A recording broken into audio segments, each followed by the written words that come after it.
Il-kap tal-Partit Nazzjonalista Bernard Grech kompla jiltaqa' ma' aktar żgħażagħ studenti u ħaddiema din id-darba fl-Università ta' Malta fejn seta' jkompli jifhem x'inhuma l-aspirazzjonijiet tagħhom u anke dak li qiegħed jinkwethom. Aħna nemmnu li ż-żgħażagħ huma l-building blocks tal-ekonomija futura ta' pajjiżna. Meta ngħid il-preżent ifisser għaliex bħalissa aħna rridu nkomplu investu fiż-żgħażagħ, aħna nemmnu fiż-żgħażagħ illum.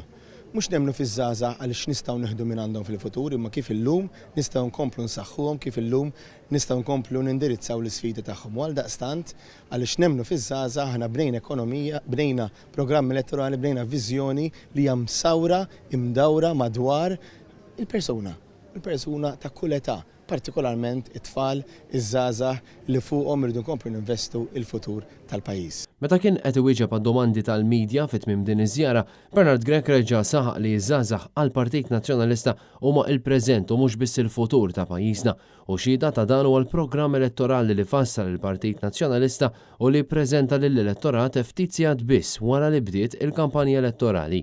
Gvern Nazzjonalista jrid ikompli jinvesti fl-edukazzjoni, Gvern Nazzjonalista jrid ikompli jinvesti fl-istudent, Gvern Nazzjonalista jrid jinvesti wkoll f'dawk kollha jridu jmorru lura għat-taħriġ biex iżidu l-ħiliet tagħhom, l-għarfien tagħhom u allura jkunu qegħdin iżidu wkoll il-pagi li jista' jkollhom jekk Alla jrid fil-futur.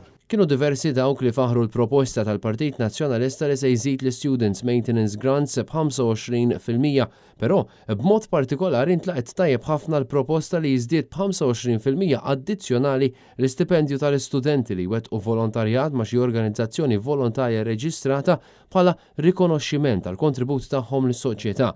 Uħud mill-istudenti li tkellmu ma' Bernard Grech saħħu li wara l-istudji tagħhom jixtiequ li jkunu jistgħu jixtru l-ewwel proprjetà tagħhom u faħru l-proposti konkreti li l-Partit Nazzjonalista għandu għal dan is-settur.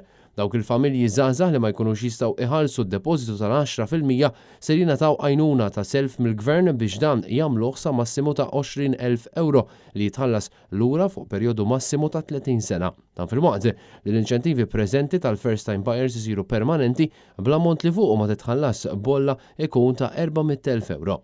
L-żgħażagħ taħt l-età ta' 35 sena li jkunu qed jixtru għall-ewwel darba, il-Partit Nazzjonalista se jtihom sussidju li jkopri sa 2% tal-imax fuq is-self sa 250,000 euro. Ma' Bernard Grech tkellmu diversi studenti li qed jistudjaw fil-qasam tas-saħħa, fil-qasam soċjali u fl-edukazzjoni fejn kompla jispjega li minflok il-miljuni li qed jitberbqu bħalissa s-sarari eżaġerati tal-positions of trust u direct orders, il-Partit Nazzjonalista ser jagħti allowance lil frontliners kollha fosthom lil ħaddiema tal-kura tas-saħħa, dawk fl-oqsma soċjali u l-edukaturi bħala bonus annwali ekwivalenti għas-salarju bażiku ta' 4 ġimgħat tal-impjegat rispettiv. Il-Partit Nazzjonalista jipproponi wkoll li joffri finanzjament għal scholarships lil studenti li għanżlu istituzzjonijiet li operaw f'Malta li huma liċenzjati mill-Malta Further and Higher Education Authority. Din l-għajnuna finanzjarja tingħata b'mod ugwali u taħt l-istess kundizzjonijiet lill istudenti kollha, irrispettivament jekk jażlux istituzzjoni tal-Gvern jew privata.